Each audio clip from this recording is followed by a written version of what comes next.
right, so one of my most requested videos in the new house, it's all around smart home. I've mentioned before, my entire house is running off of a Mac Mini, and that is all through the smart home provider, Savant. So if you didn't know, they run on macOS, and a lot of you actually didn't know that that's actually even possible. So just like this Mac Mini here, if we actually go downstairs, we'll show you in a second where my server room is. There is a Mac Mini that runs everything from shades to lighting to energy consumption. I can do everything through my phone. This is my smart home tech tour. Long awaited. So before we get into that, there's technically different levels that you can get into down these smart home rabbit holes. So you can go something as simple as like a plug-in option, your Google Homes, Amazon Echo, Philips Hue. Those are all plug and play options after the fact. But if you really want to get true smart home, I think a lot of that has to start in the pre-planning process, because when you are building a new home, you want to have stuff working behind the scenes, stuff built in behind the walls. So showing some of this B-roll now, when the house was initially built, there is wires everywhere, like behind every single wall that you see here. We have Control 4 wires kind of built in behind, just to give us that flexibility of any electricity that we want to connect, any smart home options that we want to control afterwards. So that's kind of step number one. If you want to build a true smart home, one that's really integrated, you have to start from the skeleton, from the bare bones, or as Apple says, from the ground up. Let's go downstairs. All right, so into the mechanical room here. This is really like the brains of the smart home. So this is actually the only place where you can still see all of the exposed wiring. So imagine when we just were down to like raw studs, all this wiring was led through the entire house. So all this stuff, you know, Control 4, even maybe some Control 5 electrical wire, like we have all our water coming here into 4 panels. If you actually didn't know, a house typically has like 1 panel. We have 1, 2, 3, 4. You can see the Savant panel right here specifically. So each of these, you can see individual power consumption. As an example, when a light turns on, you can see how much electricity it's using. And then within the app, you can see full usage. You can track how much you're using. That'll give you all the info you need. But more importantly, when you are building out a smart home, get a good electrician so they can wire in your house completely. All of that has to be labeled coming into each of the panels. So like I said, from the ground up, or from, I guess, the studs up. So that is the mechanical room.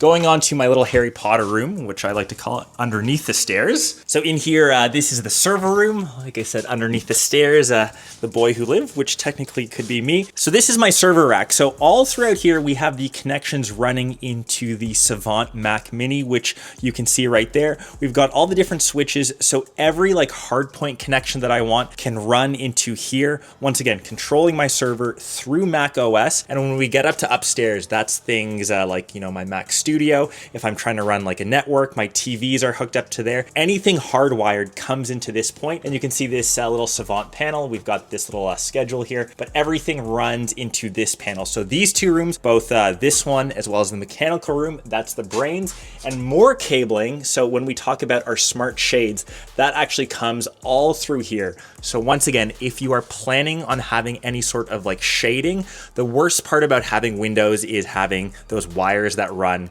down from the windows. So once again, a lot of planning has to go in pre-production, or I guess pre-build, to have every single window planned for shades. All that runs through here, but that is the main shade box, which I'll talk about upstairs. But this is, you know, the brain, the control center of everything.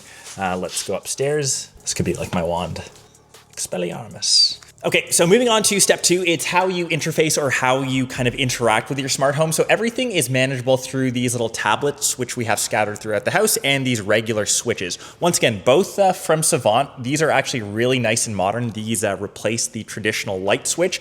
You can control and program whatever you want for these lights. As an example, for the first one, I have that controlling all of my pot lights. For the second ones, it's the secondary lights. And for example, like the fourth one is usually all off for that specific room. You can kind of change those as you get used to how you use your house or how you use your lighting. So we're still kind of getting used to that, but this little tablet screen here, that's where you can kind of see everything and manage all from one place. So as an example, I can see energy consumption, but the one that we use the most is in the second one, which is lighting. You can see lighting throughout the entire house. Everything is broken up by rooms. We had this all initially set up through our Savant rep. From there, I can dim each individual light. I can group different rooms together. I can also set different scenes depending on the time of the day. As an example, when we're winding down for the night, I can have all the lights dim to say like 10 to 20%. You don't need them as bright as say during the day. And I would say the coolest thing in terms of lighting is actually upstairs,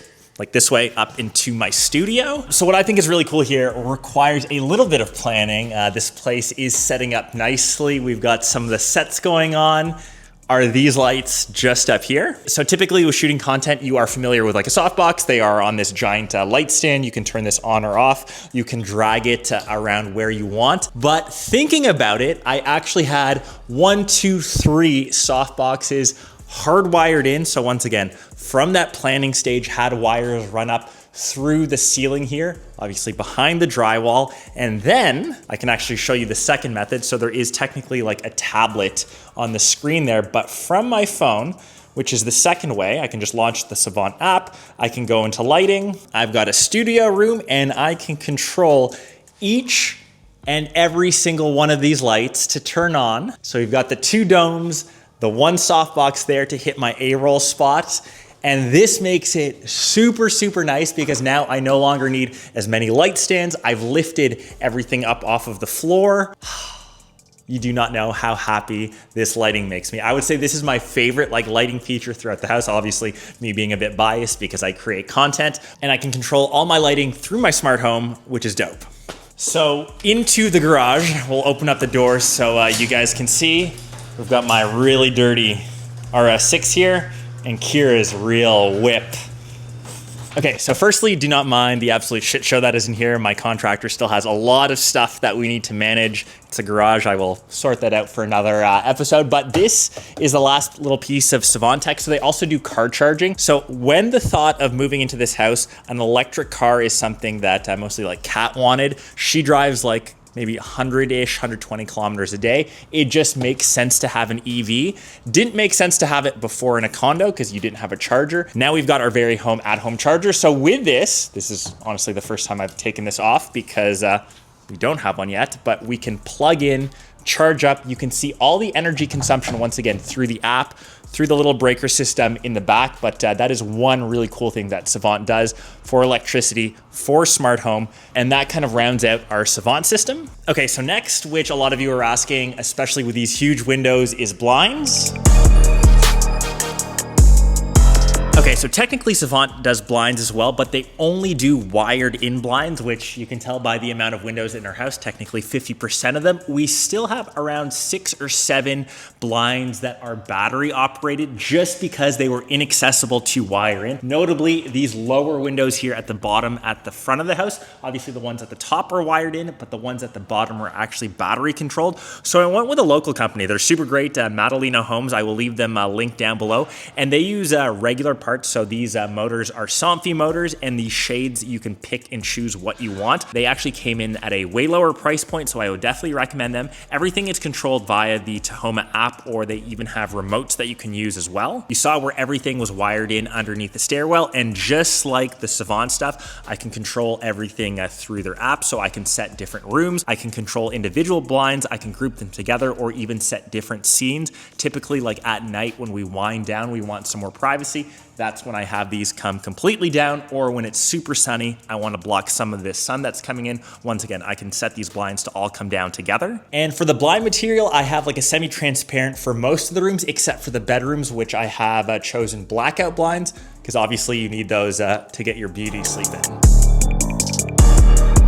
Okay, so last but not least, maybe the most important, you just heard the little jingle, is security system. So I didn't go with an integration into Savant because I feel for security, you want something that's a bit more granular, something that you really have control over just because it's so important. So MGM Wiring, they're actually a local company. Once again, they're family friends. They're great. I will leave them linked down below. They installed 8 different camera systems all around the house that view the exterior. You can actually see the first camera right there. So every single camera we have both gives us a live feed as well as 1 month stored of video footage, as well as motion sensors. You get all of those notifications once again on your phone. We also have quite a few motion sensors and glass break detectors on the inside. Once again, when the house is armed, when it's set for its security mode, if there's any sort of movement, if any of the glass breaks, we will immediately be notified. We can choose to ignore or disarm, or obviously if it's something serious, the police gets notified, they're dispatched. That's pretty standard for any alarm system. But the granularity of what you can see in their app is way better than any sort of integration you can get, say, through Savant. And that's why I think it's important to have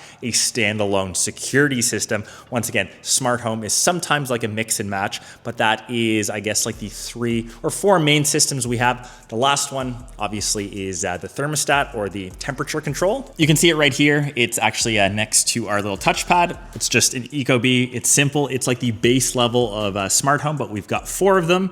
It's simple, it works. I can control the temperature through my app. I can control like when I'm leaving, you can see energy consumption. And this kind of shows the kind of mismatch, or I guess the different systems that I use in this house, but they all still work fairly well together. And yeah, that kind of wraps up my entire smart home tech tour, how everything runs off of a Mac Mini, or at least a lot of it does. And I think a lot of questions will be, why didn't you fully invest into, say, Savant, into one specific system? I think that's the beauty of smart home. You can kind of like mix and match. You can go modular. The big reason for being like in the tech space, I actually received a lot of these products. So it didn't make sense for me to wire in speakers into the wall to have music playing, because I technically have my speaker system swapped out every year. Same thing for my TVs. That's the same thing for my vacuums, the Google Homes, even like thermostats. I get sent those every single time there's a new upgrade. Obviously, I know that like I'm not the norm. Most people will just kind of get it once, and until it breaks, they use it, which is also great. But the modularity of smart home, but also how fast it evolves. There are some pieces of smart home tech that I've used for a couple years, and they are kind of archaic, but they still kind of work. So once again, you can mix and match. You can go down the deep rabbit hole, invest, build behind the infrastructure, but the plug and play ones are just as useful too, and obviously way more accessible. So let me know your thoughts. If there's anything that I've kind of missed, I will try to leave it below. If there's any upgrades that you see, I know that it is always like a work in progress. Hope you enjoyed my smart home tech tour.